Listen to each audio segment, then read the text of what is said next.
sa inyo mga friends at viewers. As you know, mag-heading out ako para sa akin 3-week winter break sa vacation sa Philippines again. Well, basically, pupunta ako na annually. So, na-guess, ito ang aking 6th or 7th time. But yeah, excited na ako maging back sa Philippines again. Maging back, relax, get spicy, at of course, have fun. So, I started kong travel. Ito yung magiging long one.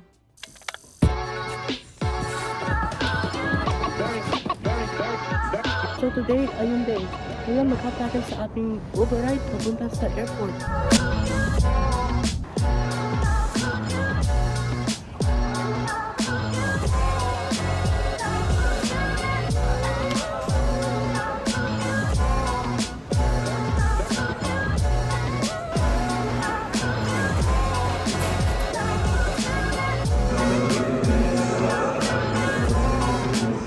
Dito ko makikita for next hour dito sa tawag sa Sitcom. May tawag doon.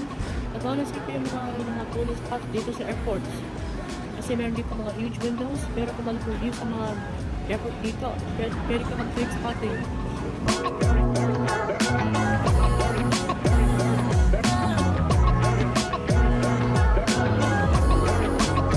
At ito na yung aming plane coming in. Japan Airlines Boeing 778 Dreamliner. At tingnan mo yan, yung registration ng aeroplano ay Juliet Alpha 840 Juliet. So yan sinasabi, nakapag-depart na ako dito sa eksaktong aeroplano sa 5JL65 sa flight 3. So yan ay pretty cool.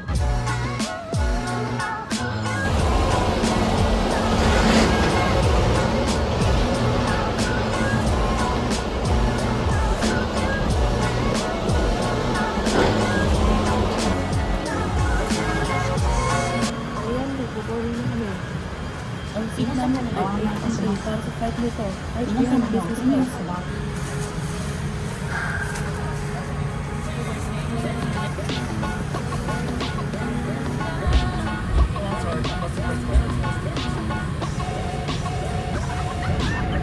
Please fasten your seatbelt and stand up.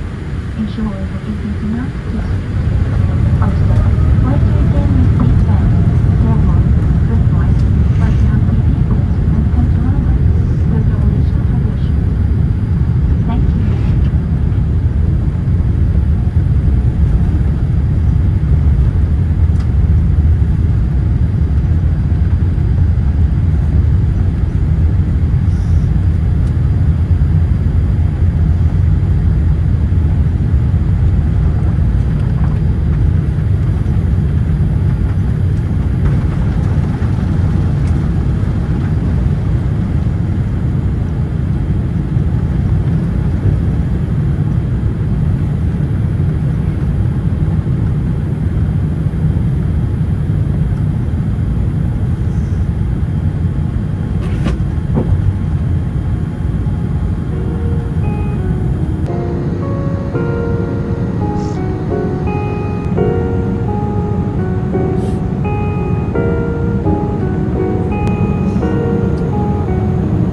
Nakafilm ko ng full aviation video para sa flight nito.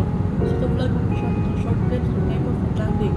Full flight video ay link sa description.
Kakalanding natin sa Narita, smooth flight.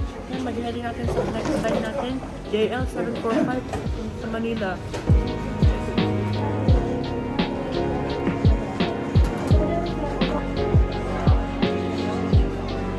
Walking tour sa Narita Airport ngayon. Making our ways dito sa next gate namin.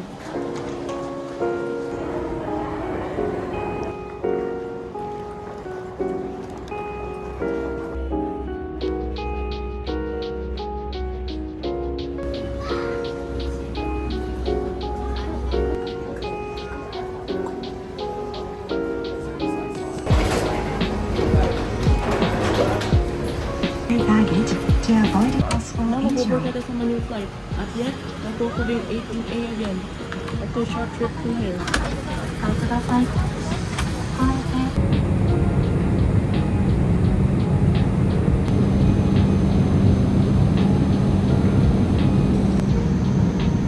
ビジネスクラスのお客様はプライバシーパーティションを元の位置までお下げください。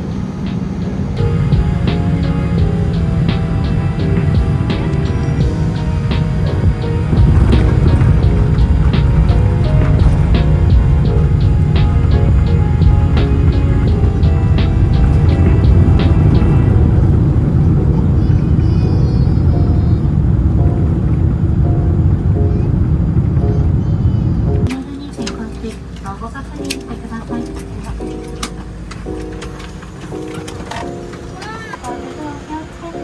At nakabalik natin sa Manila. Getting off sa airplane ngayon, tapos nakapag-special na Philippines. Yung air, yung vibes, at everything.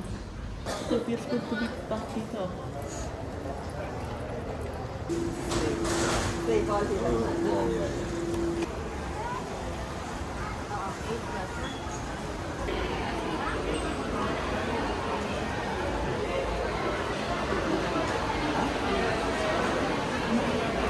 Tayo officially outside as your trip has officially started.